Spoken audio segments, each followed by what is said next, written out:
CEOs and founder CEOs are by far the richest people in the world. While there are some oddballs on the billionaires list who are directors, investors, and even athletes, the vast majority are company leaders. Unlike most jobs though, company leaders are rarely paid in cash. Many of the top CEOs take a cash salary of just $1 per year. And even for the CEOs that take a moderate cash salary, the cash portion is an extremely small portion of their total compensation.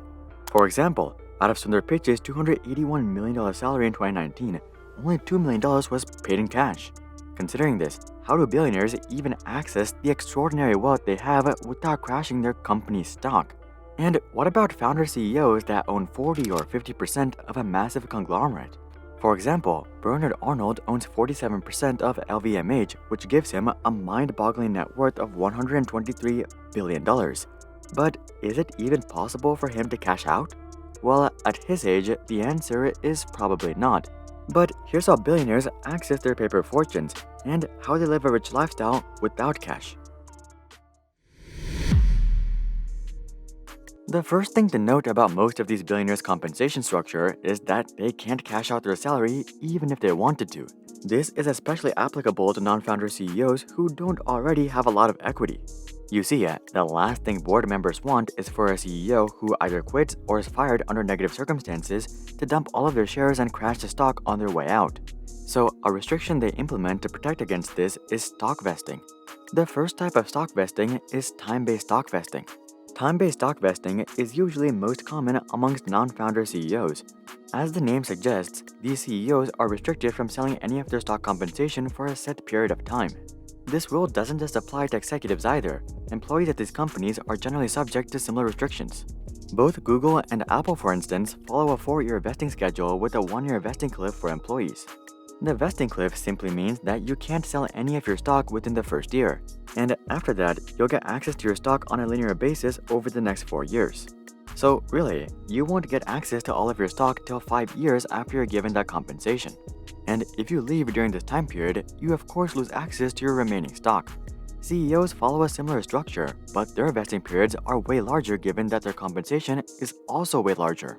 For example, when Tim Cook was hired as CEO in 2011, they gave him 1 million shares of Apple, but the stock vesting period was 10 years. The first 500,000 shares would unlock in August of 2016, and the other 500,000 would unlock in August of 2021.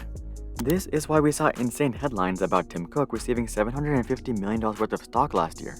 While this is technically true, it's also kind of misleading. When Tim was awarded these shares in 2011, they were worth $384 million. And given a vesting period of 10 years, this basically translates to $38.4 million per year, which is still an insane amount. But it's nowhere close to $750 million in a single year. Tim actually went ahead and sold his entire compensation right after he got it. But thanks to the vesting period, Apple stock had grown to a point at which it could easily sustain the selling pressure and protect shareholder value. The other most common type of stock vesting is milestone-based vesting. Instead of tying up stock access to a time period, this option ties up stock access to various milestones. This type of vesting is most common amongst founder CEOs who already have loads of equity. Given that they already have plenty of shares, it's not the board members' top concern to get these CEOs even more invested in the stock. For example, Bernard Arnold already owns 47% of LVMH, so bumping up his stake to 55 or 60% probably wouldn't motivate him that much more. As a result, board members are able to be much more strict with their compensation plans, requiring these CEOs to not only put up time, but put up results. A great example of milestone-based vesting is Elon Musk and Tesla. Elon Musk receives no salary, no bonus, and no time-based equity. The only way for him to earn more stock is to reach the milestones outlined in this compensation plan. As you can see, these plans consist of both market cap milestones and operational milestones, and he must hit both of these numbers to be compensated. When these milestones were established in 2018, Tesla's market cap was just $59 billion, so reaching a $650 billion market cap was quite an ambitious goal. But Elon has since crushed these numbers, which has given him paydays worth tens of billions. It should also be noted though that if he didn't reach these ambitious milestones within 10 years, he would have gotten no compensation for 10 years of work. This is obviously rather harsh, so many companies tend to go for a more softened approach. They'll often combine time-based vesting with milestone-based vesting to create a hybrid vesting model. This way, CEOs don't have to achieve insane growth numbers to be paid, but at the same time, they can't just sandbag their time at the top either. For example, this was one of the caveats that Apple introduced to Tim's compensation plan in 2013. They clarified that Apple must also beat the S&P 500 for Tim to receive his full compensation. For a company like Apple, beating the S&P 500 throughout the 2010s wasn't that challenging of a goal, but it did introduce some level of accountability. Alright, so companies use time and milestone-based vesting to keep executives loyal to the company over the long term. But what about during the meantime? For example, from Tim Cook's perspective, it's great that he could receive up to 1 million Apple shares in 10 years. But how can he enjoy the benefits of that right now? This is obviously a rich person problem, but the solution is rather interesting to discuss. The answer to this problem is usually debt. While Tim couldn't sell most of the stock he received in 2011, he could use it as collateral. Now, trying to collateralize RSU income or restricted stock income is not the easiest of tasks for us normal people. But for company leaders, this is rather easy, and it's not just because they're in a powerful position. The main reason is that the items that they're trying to buy are usually a small fraction of their income. For example, Tim recently bought a $9.1 million house. I have a feeling that he just paid cash for this property given that he bought this house right after his stock compensation unlocked. But it wouldn't have been that hard for him to take out a mortgage either given that the house cost less than 1/30th of his compensation plan. Similarly, Elon took out $61 million worth of mortgages in 2019, which was likely a large amount compared to his cash reserves, but a minuscule portion compared to his net worth. This reasoning obviously does not apply to the average person who's buying a house that's worth 2 to 5 times their gross income. For billionaires though, this strategy doesn't just apply to housing. It applies to basically every facet of their life, whether they're trying to buy a private jet or Twitter.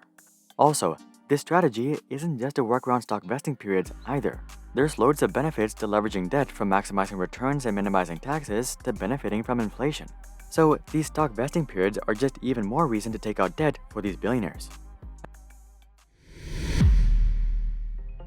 Everything we've covered so far accounts for the vast majority of CEOs. It's usually just a case of borrowing against your RSUs to fund your lifestyle until you unlock your compensation packages. There are a few dozen people in the world, however, who have significantly more power. For example, no one can prevent Jeff Bezos, Bill Gates, or Elon Musk from selling their initial stakes in the company. So technically, these guys could try to sell all of their stock in one go and crash the market. But given that these guys are founders, this is extremely rare, but it does happen from time to time. And I don't think you'd be surprised to hear that one of the CEOs that was bold enough to do this was Steve Jobs. In 1985, Steve Jobs got entangled in months of vicious battles with the CEO at the time, John Sculley. And as you would guess, this eventually resulted in him being ousted in September of 1985. Out of rage, Steve would go ahead and sell his entire 11% stake in Apple except for one share. Looking back at Apple stock during the time, it doesn't actually look like Apple fell that much when Steve actually sold. Rather, most of the sell-off took place leading up to Steve being fired. By the time Steve departed the company, the stock was down a painful 77% from their all-time high. So while Steve selling his entire stake was a monumental event, his sale itself didn't impact the stock too much given that most of the fear was already priced in. Another example of a founder selling out is Travis Kalanick and Uber. Like Steve Jobs, Travis was ousted from Uber after months of boardroom battles in December of 2019. And he of course sold all of his stock right after he was ousted. What's interesting though is that he also sold near the bottom just like Steve Jobs. Now, Uber is at even lower levels today, but that's besides the point.